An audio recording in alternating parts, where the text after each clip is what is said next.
তারা যমজ ভাই, জন্মের ফারাকও মাত্র 1 মিনিটের। তবে উচ্চ মাধ্যমিকে 1 নম্বরের জন্য বড় দাদার থেকে এগিয়ে গেল ছোট ভাই।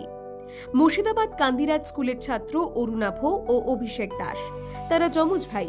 এবছর দুজনেই উচ্চ মাধ্যমিক দিয়েছিল।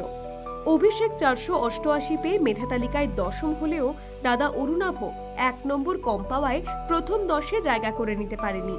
এতে আক্ষেপ থাকলেও ভাই অভিষেকের জন্য ভীষণ খুশি অরুণাভ। সে জানিয়েছে, মেধা তালিকায় জায়গা করে নিতে পারলে ভালোই হতো, কিন্তু সেখানে যে সবার নাম থাকবে এমন কোনো কথা নেই। সব ভুলে এন্ট্রান্স পরীক্ষাকে লক্ষ্য করে এগিয়ে চলবে সে। আমি 487 পেয়েছি, ভাই 488, ওটাতে 10ম র্যাঙ্ক এসেছে। আমরা সকাল থেকেই র্যাঙ্ক দেখছিলাম, 12:30 থেকে তো দেওয়ার কথা ছিল, সেটা দিতে দিতে 1:45 হয়ে গেল। ওর 1:45 প্রথম শুনলাম মুর্শিদাবাদ থেকে 2 জন। যখন জানতে পারলাম যে অন্য নিমতলা না নিমপুর থেকে আরেকজন এসেছে, তখন বুঝে গেলাম যে যদি থাকিও একজন থাকবে।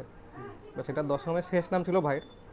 তোর নামটা শুনলাম, আমার খারাপ খুব একটা লাগেনি, তবে অল্প লেগেছিল, কারণ আমার আশা ছিল আমারও র্যাঙ্ক হবে। কিন্তু তারপর আমি 2টোর সময় নিজের নম্বর দেখলাম, 487 হচ্ছে মাত্র 1 নম্বর কম। আমার বিশেষ আক্ষেপ থাকলো না তাতে। যদিও মেধা তালিকায় দাদার নাম না থাকায় আক্ষেপ রয়েছে অভিষেকের, সে জানিয়েছে মাধ্যমিকে দাদা তাকে ছাপিয়ে গেলেও এবার সে এগিয়ে গেছে। 488 পেয়েছি আমি। পশ্চিমবঙ্গ যেটা উচ্চ মাধ্যমিক শিক্ষা সংসদ, ওখানেই পড়তাম। এবং বড় হয়ে আপাতত ডাক্তার হওয়ার ইচ্ছা আছে। কোন স্কুলে পড়তে? কান্দিরাজ হাই স্কুল। হবে কি? কোন কোন বিষয়ে ভাবতে এসে দিয়েছো? কোন বিষয়ে? আচ্ছা,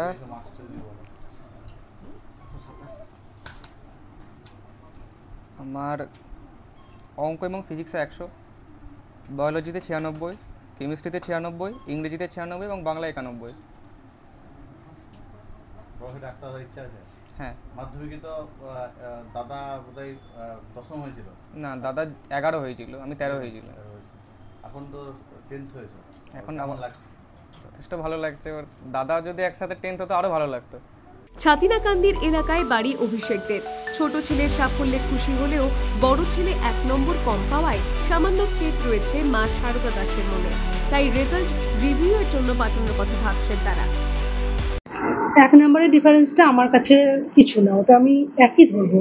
ছোটোখাটো হয়তো কোনো সাবজেক্টের কোনো একটা মিস্টেক হয়েছিল, সেই জন্য ঠিকই আছে। ওরা দুজনাই সমান পরিশ্রম করেছে, অনেক পরিশ্রম করেছে প্রথম থেকে।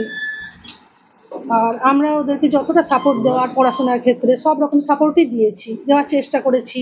যখন যেটা লাগবে সেটা করেছি। ওদের প্রাইভেট টিউটাররাও ওদেরকে যথেষ্ট যত্ন নিয়ে পড়িয়েছেন। একবার স্কুটনি রিভিউ করবে, স্কুলে যাবে কালকে, দিয়ে যদি হয় তাহলে যদি বাড়ানো করার চেষ্টা করবে।